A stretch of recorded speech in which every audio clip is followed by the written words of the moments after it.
Before the video starts, consider subscribing, while I consider crying in the corner because of Sega's refusal to love their forgotten franchises and games.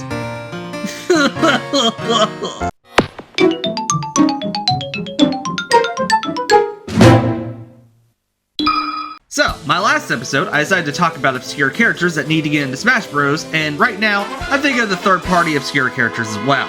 So, this episode is dedicated to the company that China endorses, since they took the one-child policy to heart a bit too much.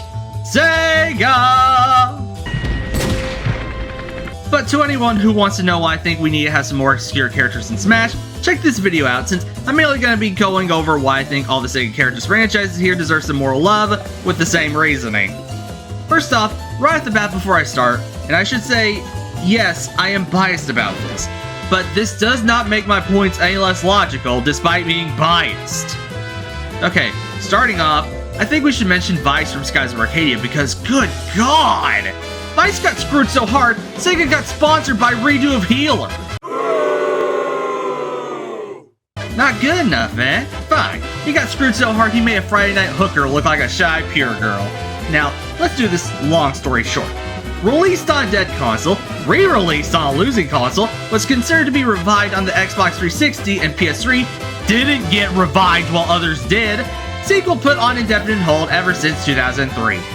But even among the devastation of Skies of Arcadia's brand, there's still stories of hope. Here's another mediocre Sonic!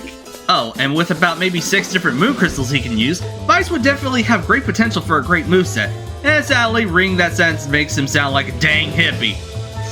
Another great overlooked Sega franchise that would love some attention in Smash is Arl from Puyo Puyo.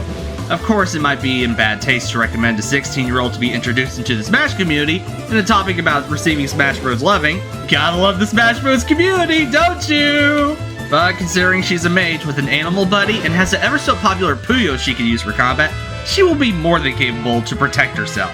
Thankfully, Sega has been giving more support to Puyo in the West, but I wonder if that was because the Child Protective Services visited after Sega neglected their daughter for a long amount of time.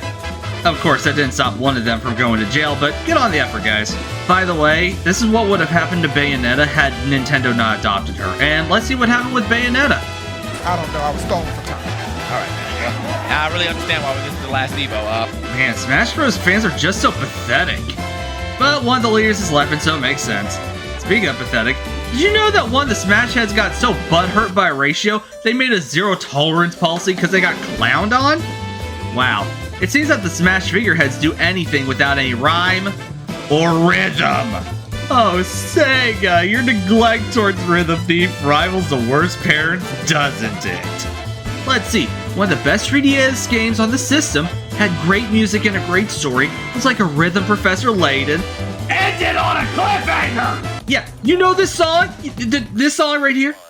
Yeah, blew up on TikTok, and Sega was so incompetent that they even tried to take advantage of the meme or anything. They just ignored it. Of course, I wouldn't call Sega useless. After all, they are a perfect example of how not to treat your franchises. I mean, the guy skilled in combat, has shadow dancers, can reflect magic with his hands, women love him, and the thing that nobody has ever done, be a Frenchman wearing a fedora and not look punchable. And this one's out to the Knights fans, all 70 of them out there. And about 60 of you have also heard about Knights from either Sonic Adventure, Sonic Riders Zero Gravity, or Sonic RPG. And how many games did Knights have? Two? Two, that's it? Okay. Well, that's impressive for a Sega franchise. Oh, not the fact that it got a sequel, but the fact that they had more appearance in Sonic's games than his own. Even more impressive was the fact that they kept themselves alive with a fight, considering that they was the only guest character to return in Zero Gravity. Pour one out to Mexican Boots and Space Dora, and while you're at it, chuck that drink at some random people at your nearest In-N-Out. Oh, come on, the joke was like Rouge the Bat, just too easy. Not that I would know, since personally Vanelle's the best Sonic waifu. She's OP in every game. I'm being pragmatic for my safety. While I'm at it, what's up with Cream the Rabbit getting sucked out of starring roles? I worry she's gonna go the way of Sega's other franchises, despite being a key part in some of Sonic's best arcs, like Sonic Battle, Sonic Heroes, Sonic Advance Trilogy. That's enough for now, I guess. Tune in next week to see if I do another sequel. which would be very unlike Sega.